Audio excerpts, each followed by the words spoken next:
고린도전서 5장 1절 2절 말씀 제가 읽을 때 함께 하나님 말씀을 듣겠습니다. 너희 중에 심지어 음행이 있다함을 들으니 그런 음행은 이방인 중에서도 없는 것이라. 누가 그 아버지의 아내를 취하였다 하는도다. 그리하고도 너희가 오히려 교만하여져서 어찌하여 통한이 여기지 아니하고 그 일 행한 자를 너희 중에서 쫓아내지 아니하였느냐. 아멘. 지난주에는 하나님께서 당신의 백성들에게 원하는 능력은 단순히 신비하게 보이는 성령의 은사를 말하는 것이 아니고 경건의 능력이고 삶이 하나님이 원하는 방향으로 변함으로 다른 사람들에게 선한 영향력을 행사하는 모습이라고 말씀을 드렸습니다. 오늘은 이어서 이 고린도 교회에 만연했던 이 음행의 문제에 대해서 함께 좀 생각을 해보도록 하겠습니다. 고린도전서의 구조를 보면 바울은 먼저 성령의 은사로 인한 문제에 대해 이야기하고 나서 이 음행의 문제에 대해 지적하는 모습을 보입니다.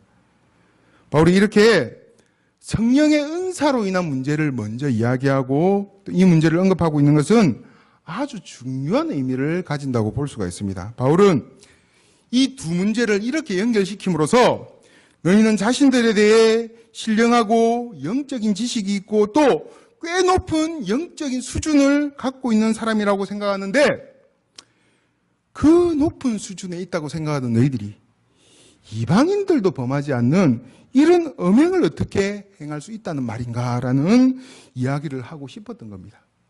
바울은 바로 그 부분을 지적함으로써 교회가 어떤 방향으로 어떤 모습으로 세워져 가야 하는가에 대해서 분명히 교훈해주고 싶었던 것입니다. 자, 교회가 어떤 모습으로 세워져 가야 되는지에 대해서는 우리가 사실은 다 알고 있는 부분일 수도 있습니다. 근데 우리가 중요하게 생각해야 될 것은 그렇게 성장해가고 발전해 가는 것에 있어서 도덕성과 윤리성 그리고 좀 더 광범위하게 이야기하면 상식을 벗어나는 방향으로 이렇게 세워져 가서는 안 된다는 것을 생각을 할 필요가 있습니다. 물론 기독교가 상식이나 교약이나 과학이나 도덕을 말하고 있는 종교는 아닙니다. 그런 것들이 기독교에서 가르치고 있는 진리의 본질적인 내용은 아니라는 것입니다. 그런데 기독교에서 가르치는 이 진리의 내용이 상식이나 교양이나 도덕이 아니라는 이 말의 의미가 기독교의 내용이 그 정도로 단정 지을 수 있을 만큼 낮은 수준이 아니라는 의미라는 사실을 생각해야 합니다. 다시 말해 도덕과 윤리 이상의 내용을 가지고 있다는 의미이지 기독교가 도덕과 윤리와 상식과 같은 것들을 외면하는 즉 그런 것들과는 상관없는 전혀 다른 차원과 기준을 갖고 있다는 의미는 아니라는 것입니다. 이것에 대해서 우리가 오해를 해서는 안 됩니다. 이 말은 우리의 믿음, 즉 영적으로 자라는 것이 이 세상이라는 다시 말해 자연, 문화, 일반 그런 영역과 상관없는 어떤 다른 영역, 다른 원리를 추구하는 것처럼 생각되어서는 안 된다는 것을 말해주는 것입니다. 다시 말해 영적인 것을 추구한다는 이유로 세상적인 것들, 물질적인 것들을 무조건 악하다고 생각하고 외면하는 모습을 보여서는 안 된다는 것입니다. 우리가 이것들을 외면해서는 안 되는 가장 중요한 이유는 이 자연계, 이 일반 역사도 다 하나님이 만드신 영역이고 지금도 하나님께서 주관하시고 다스리고 계시는 영역이기 때문입니다. 하나님은 악한 것을 하나도 만들지 않았습니다. 하나님이 만든 모든 것은 다 선한 것들이고 다 쓸모 있는 것들입니다. 그런데 마귀와 그의 유혹에 빠져 죄를 지은 인간들이 그 죄를 하나님이 만드신 그 선한 것들에 유입을 시켜서 세상을 부패한 것과 악한 것으로 가득 찬 곳으로 만들어 버린 것입니다.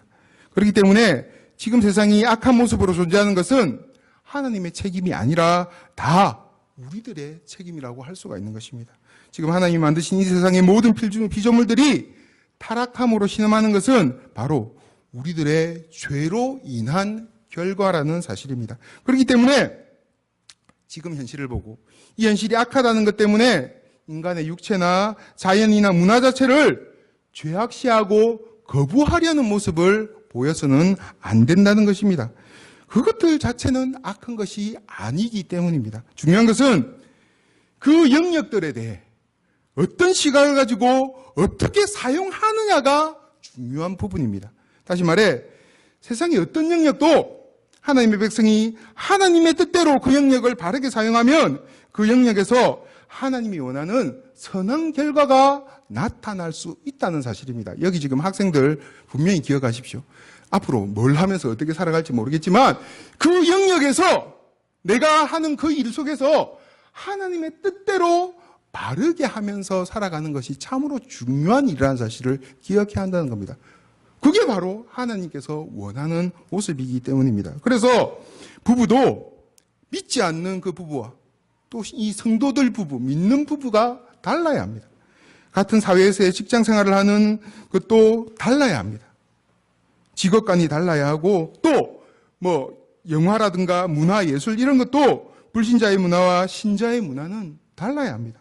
믿는 우리들이 자신이 서 있는 영역에서 하나님의 기준을 따라 세상 사람들과는 다른 모습으로 살아갈 때 인간의 부패를 부채질하는 도구로 사용되고 있는 그 영역들을 하나님의 영광을 드러내고 하나님 아래서 거룩해진 자들의 진리와 생명의 아름다움을 펼치는 영역으로 바꿀 수가 있을 것이기 때문입니다.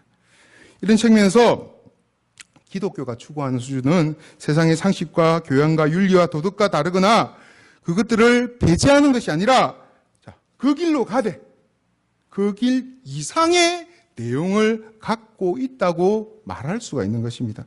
세상의 그것들로는 절대 도달할 수 없는 생명과 사랑과 거룩이라는 그런 내용을 우리 진리 안에 담고 있기 때문에 그런 것입니다. 죄를 짓지 않고 효를 행하고 또 덕을 세우는 정도를 넘어서 생명을 만들고 생명을 만들기 위해 내가 희생하고 내가 하나님이 원하는 하나님의 거룩한 자리까지 가기 위해 성령의 도우심 아래 자기를 채찍질하는 자리까지 가는 것이 바로 하나님께서 당신의 백성들에게 요구하는 수준이라는 것입니다.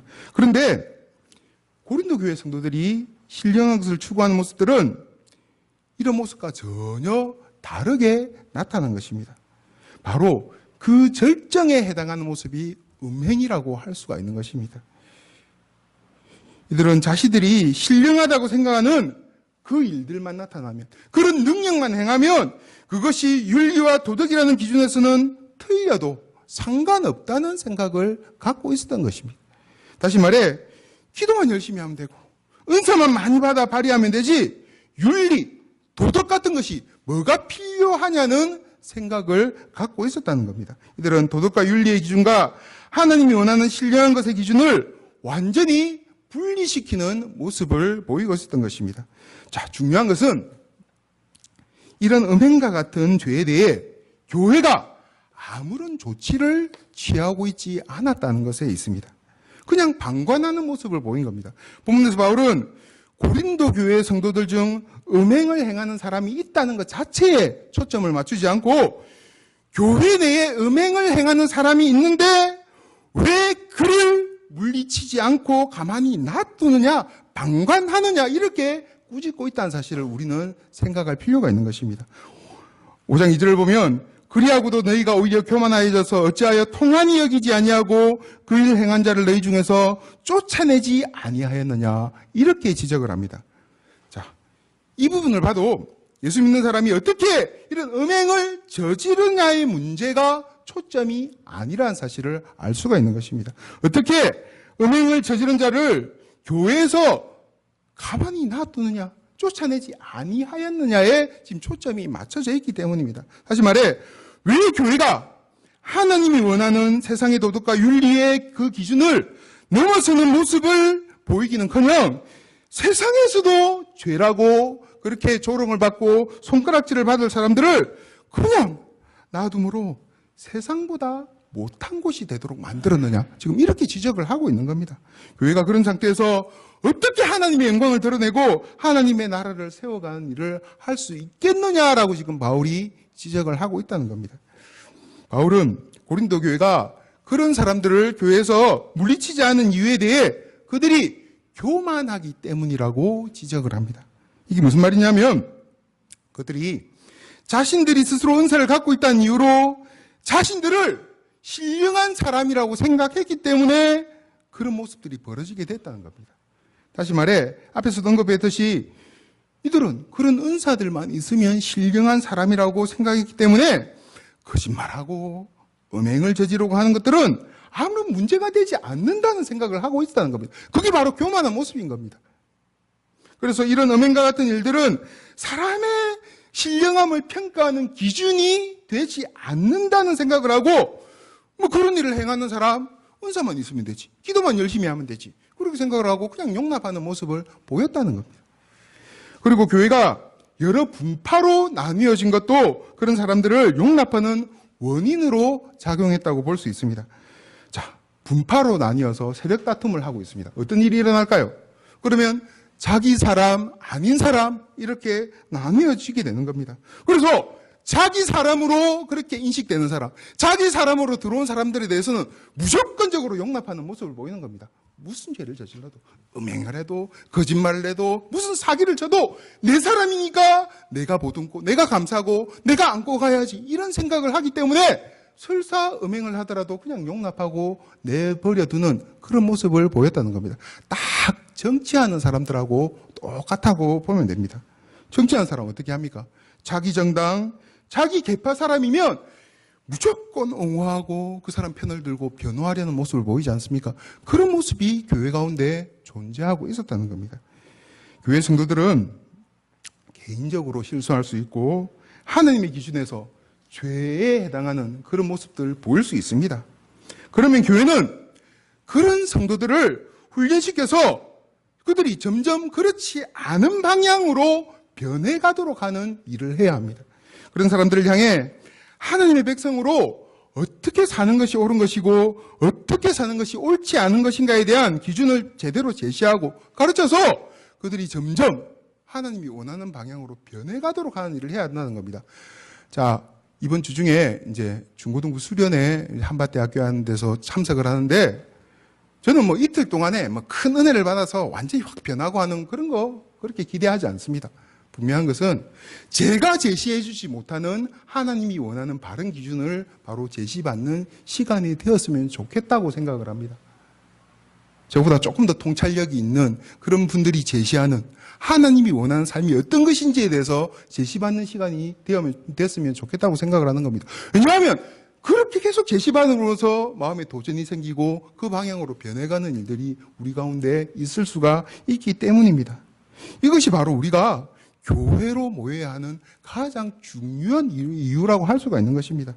교회는 그렇기 때문에 죄가 억제되어야 하고 죄를 저질러서는 안 된다고 분명히 가르치고 경계하는 모습을 보여야 하며 의와 거룩의 방향으로 권면하는 모습이 반드시 있어야 하는 것입니다. 우리가 그렇게 살아가지 못한다더라도 목사인 저부터 연약해서 그렇게 살아가지 못한다더라도 서로가 서로를 향해서 그렇게 교훈하고 그렇게 권면하고 그렇게 서로에게 이야기하는 그런 모습들이 있어야 한다는 것입니다. 또 그렇게 살아가기 위해 애쓰고 싸우는 분들을 위로하고 격려하고 힘을 북돋아주고 그래서 계속 그렇게 살아갈 수 있도록 만들어주는 곳이 되어야 합니다. 돈을 많이 가지고 있다고 세상적으로 어떤 그런 권력을 갖고 있다고 칭찬을 받는 곳이 되는 것이 아니라 하나님이 원하는 대로 바르게 살아가는 사람을 인정하고 칭찬하고 그래서 바른 사람들이 그 모습을 보고 도전을 받도록 하는 곳이 되어야 한다는 것입니다. 이것이 바로 교회의 가장 중요한 존재의라고 할 수가 있는 것입니다. 자, 그런데 이런 일을 해야 하는 교회가 그런 일을 하지 않으면 성도들이 그 잘못된 일을 하는 것에 대해 아무렇지 않게 생각하는 소위 담력을 얻게 되는 겁니다. 뭐 그렇게 해도 별 문제가 없는 것처럼 다들 그렇게 사는 게 아니냐 이런 식의 생각을 하게 된다는 겁니다. 그러면서 점점 교회는 세상과 구별되지 않는 곳이 되어버리고 아니 세상에서도 볼 수 없는 안타까운 일들이 일어나는 지극히 인간적이고 세속적인 그런 모임으로 변해갈 수도 있는 것입니다. 갈라디아서 6장 1절 2절을 보면 형제들아 사람이 만일 무슨 범죄한 일이 드러나거든 신령한 너희는 온유한 심령으로 그러한 자를 바로잡고 내 자신을 돌아보아 너도 시험을 받을까 두려워하라. 너희가 짐을 서로 지라. 그리하여 그리스도의 법을 성취하라. 이렇게 분명히 말씀하고 있습니다. 사람이 만일 무슨 범죄한 일이 드러나거든 신령한 너희는 온유한 심령으로 그러한 사람을 바로잡아라. 자, 여기서 바로잡으라는 말은 틀린 것을 틀린 치료함으로 바르게 하라는 그런 의미의 말씀입니다. 그게 교회에서 반드시 이루어져야 될 일이라는 겁니다. 서로가 서로를 향해 그런 역할을 하는 것이 참으로 중요한 일이라는 겁니다. 자, 그런데 오늘 본문 이 5장을 보면, 고린도전서 5장을 보면 그러한 자를 교회에서 쫓아내라고 권면을 합니다. 어떤 생각하면 이 갈라디아서의 교훈과 뭔가 좀 맞지 않는 그런 교훈을 하고 있는 것이 아닌가라는 생각을 할 수도 있는데, 사실은 그 이유와 의미를 생각해 보면 그렇지 않음을 알 수가 있습니다. 우리 뭐 초등학교에는 이제 그런 일들이 잘 없는데, 중학교나 고등학교 같은 데 가면 이제 뭐 시험을 볼 때 부정행위를 하거나 학생으로서 지나치게 해서는 안 되는 일을 하면 몇 번 이렇게 야단을 치고 권면을 하다가 정학 처분을 내리는 경우가 있습니다. 요즘은 학교에서 어떤지 모르겠는데 저 때만 해도 정학 받는 애들이 참 많았습니다. 자, 이 정학 처분은 뭐 나중에 완전히 학교에서 나가게 하는 그런 조치를 취하는 경우도 있지만, 거의 대부분의 경우에는 수업 시간에 이제 들어가지 못하도록 만드는 겁니다. 그래서 뭐 교무실이나 학교에서 따로 마련해둔 어떤 공간에 들어가서 반성문을 계속 쓰게 만듭니다. 그리고 이제 거기서 필요한 어떤 것들을 요구하는 것들을 이제 하도록 만드는 겁니다. 자, 그러면 이런 정학 처분을 받도록 하는 이유가 뭡니까? 학교에서. 걔들이 반성하게 하는 것도 중요한 부분입니다. 아, 내가 잘못했구나. 다시는 이런 일을 하지 말아야지. 그렇게 스스로 깨닫게 하도록 위해서 하는 것도 있지만, 그 외에 그것을 보는 다른 학생들이 아, 저렇게 해서는 안 되는 거구나라는 사실을 마음으로 느끼도록 하려고 그렇게 정학 처분을 하는 겁니다. 아, 저런 일을 하면 잘못된 거구나. 나는 저런 일을 안 해야 되겠구나. 자, 그 모습을 보면서 마음으로 깊이 깨닫고 느끼게 하도록 하기 위해서 그렇게 정학 처분을 실시를 한다는 것입니다. 다시 말해, 그런 일을 저지른 애를, 그런 잘못된 일을 저지른 애를 반성하도록 만들기 위해, 또 그것을 보는 사람들이 아, 저것이 잘못된 모습이구나, 저렇게 하지 말아야지 하는 생각을 갖도록 하기 위해, 그 두 가지의 일들을 동시에 이루어내기 위해 정학 처분을 내리는 것이라는 말입니다. 자, 그런 일을 저지르는 사람을 교회에서 쫓아내라는 말도 이 정학 처분과 마찬가지의 의미를 갖고 있는 말이라고 할 수가 있습니다. 다시 말해, 잘못된 자를 무조건 쫓아내고 잘못을 무조건 잘라야 한다는 말을 하는 것이 아니라는 것입니다. 말씀의 기준에서 무엇이 옳고 무엇이 그러냐를 분명히 밝히는 것이 교회에서는 참으로 중요한 일이고, 그 기준에서 벗어난, 즉 잘못된 일을 한 성도를 그렇게 해서라도 고쳐내는 일을 하는 것이 참으로 중요한 일이라는 사실을 이렇게 표현을 하고 있다는 사실입니다. 우리가 이런 부분을 통해 중요하게 생각해야 될 것은, 하나님께서는 교회가 깨끗한 곳으로, 거룩한 곳으로 세워지기 원한다는 겁니다.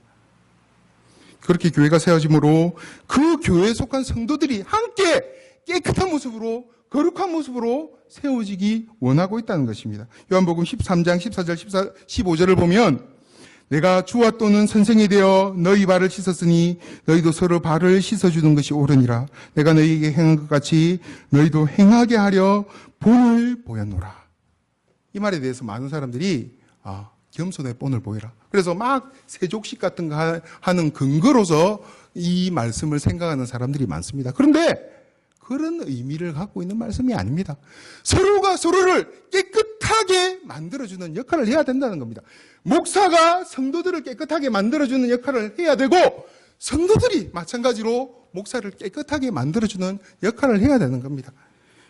목사가 성도들 향해 온유한 심령으로 하나님 말씀을 전하고 바로잡는 역할도 해야 되고, 성도들도 마찬가지로 목사가 잘못된 모습을 보이면 온유한 심령으로 위에서 기도해주고, 또 너무 지나치다 싶으면 그런 것들에 대해서 분명히 말해주는 역할을 해야 된다는 겁니다. 서로가 서로에게 그런 역할을 함으로 서로가 서로를 그렇게 깨끗하고 거룩하게 만들어주는 곳으로 교회가 존재해야 한다는 사실입니다.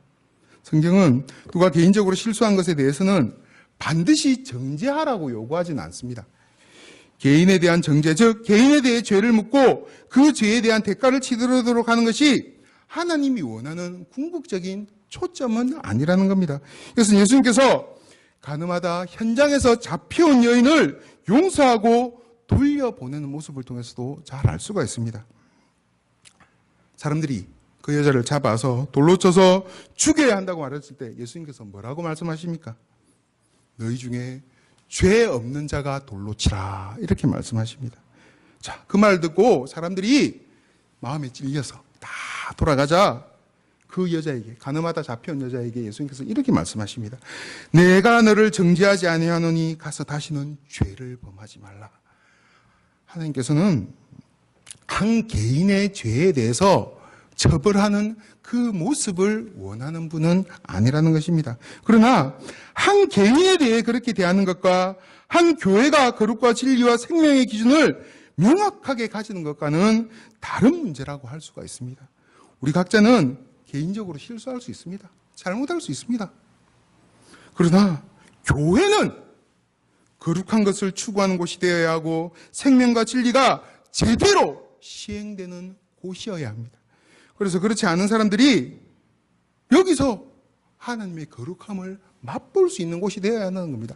하나님이 원하는 방향으로 살아가야 되겠구나라는 것을 느끼는 곳이 되어야 한다는 겁니다. 재미는 없고 뭐가 없나 할지라도 마음에 그런 감동이 일어나고 그런 교훈이 주어지고 그런 도전이 뭔가 이렇게 느껴지는 그런 곳으로 교회가 존재해야 된다는 겁니다. 우리는 항상 하나님이 무엇을 좋아하시고 무엇을 싫어하는가에 대해 관심을 가지고 살아갈 필요가 있습니다. 그래서 하나님이 좋아하는 방향으로 변해가고 살아가는 그런 변화가 우리 가운데 있어야 하는 것입니다. 이것이 바로 신령한 모습입니다. 고린도 교회 성도들은 하나님의 기준이 아닌 자신들의 기준에서 신령한 것과 그렇지 않은 것을 구분하려는 모습을 보였습니다. 자신들이 생각하는 은사가 있느냐 없느냐, 세상적인 지식과 지혜가 있느냐 없느냐의 기준으로 그것을 구분하려는 모습을 보인 것입니다. 그런데 그 기준이 하나님이 요구하는 기준과 맞지 않고 달랐기 때문에 문제가 생긴 것입니다. 그 결과 스스로 신령하다고 생각하는 사람들이 너무도 많은 그 고린도 교회에서, 그렇게 신령한 사람들이 많은데 음행과 같은, 그것도 오늘 본문에서 뭐라고 말하고 있습니까? 너희 중에 심지어 음행이 있다함을 들으니 그런 음행은 이방인 중에서도 없는 것이라 누가 그 아버지의 아내를 취하였다 한다. 이게 무슨 말입니까? 사실 지금 학생들 앞에서 입에 담기도 부끄러운 일이 일어난 겁니다. 그 아버지의 아내를 범했다는 말이 무슨 말입니까? 아들이 엄마와 음행을 저지르는 그런 일들이 교회 내에 존재하고 있었는데 그런 사람들을 교회에서 쫓아내지도 않는 그런 모습들이 있었다는 사실을 말해주고 있는 겁니다. 사람들은 자꾸만 자기가 잘하는 것 그 하나만으로 좋게 평가받으려는 그런 마음을 가집니다. 다른 건 다 엉망인데 내가 성경 하나 많이 본다고, 다른 건 다 엉망인데 내가 기도 하나 많이 한다고, 그거 하나만으로 신령한 사람이라고 스스로 생각하고 다른 사람들에게도 그렇게 평가받으려는 그런 마음들을 가지고 있다는 겁니다. 그런 분들은 자꾸만 자신을 그것 잘하지 않는 사람들과 이렇게 비교를 해서, 그것도 딱 그거 하나만으로만 비교를 해서 나는 그거 잘하니까 너보다 훨씬 우월하고 거룩하다, 이런 식으로 평가를 하려는 모습을 보이는 겁니다. 다른 것은 아무것도 신령하지 못하며 주님께서 요구하신 아무든지 나를 따르려거든 자기를 부인하고 자기 십자가를 지고 나를 쫓을지니라는 그 기준에 부합한 모습이 전혀 없음에도 자기는 말씀 많이 보고 기도 열심히 한다는 것 때문에 그거 하나만으로 자기는 신령한 사람이라고 생각을 하고 평가를 하려는 모습을 보인다는 겁니다.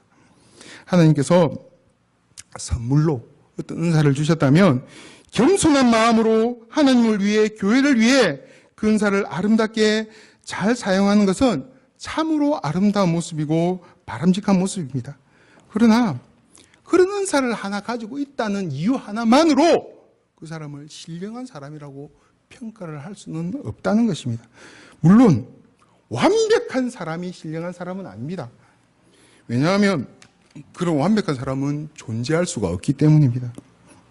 하나님이 원하는 신령한 사람은 하나님이 우리에게 신령한 자로서 요구하고 있는 것을 처음부터 끝까지 하나하나 이뤄가려고 하는 사람입니다. 그것을 중요하게 생각하고 그렇게 이뤄가기 위해서 애쓰고 몸부림치고 하나님 앞에 기도하고 매달리는 바로 그 사람이 신령한 사람이라는 겁니다. 그래서 조금씩 신령한 방향으로 변해가는 바로 그 사람이 하나님이 보실 때 신령한 사람이라는 겁니다. 오늘 이런 기준으로 다른 사람을 우리가 평가하는 것이 아니라 우리 자신을 한번 돌아볼 수 있었으면 참 좋겠습니다. 우리들이, 저와 여러분이 바로 이런 신령한 변화가 나타나기를 원한다는 겁니다.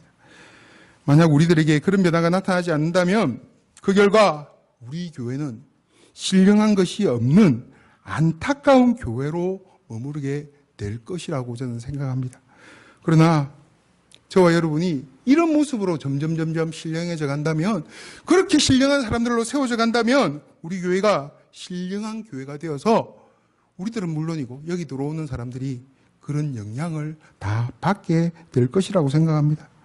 그래서 위로를 받게 되고 회개하게 되고 애통하는 심정을 가지게 되고 하나님이 원하는 삶을 살아가야 되겠다는 그런 생각을 갖게 만드는 그런 교회로 세워질 수 있게 된다는 것입니다. 이것이 바로 사도 바울이 고린도 교회를 향해, 아니 주님께서 피로 값주고 사신 모든 성도들을 향해 주고자 하는 가장 중요한 교훈의 내용이라는 사실을 분명히 기억할 수 있기를 바랍니다.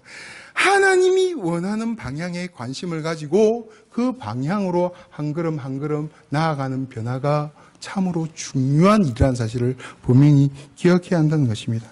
그런 방향으로 쉽게 변화하지 않는다 할지라도 포기하지 않고 조금씩이라도 변화하는 그 내 모습을 진짜 기뻐하면서 즐거워하면서 돈 많이 버는 것보다, 내 자식이 공부 좀 잘하는 것보다 그것을 훨씬 더 중요하게 여기고 기뻐하면서 살아가는 저와 여러분들이 되었으면 좋겠습니다. 어제보다 신령한 방향으로 변화된 나아가는 나의 모습을 세상의 어떤 것보다 가치 있게 여기는 그런 마음으로 삶을 살아가는 저와 여러분들이 될 수 있기를 간절히 바랍니다. 하나님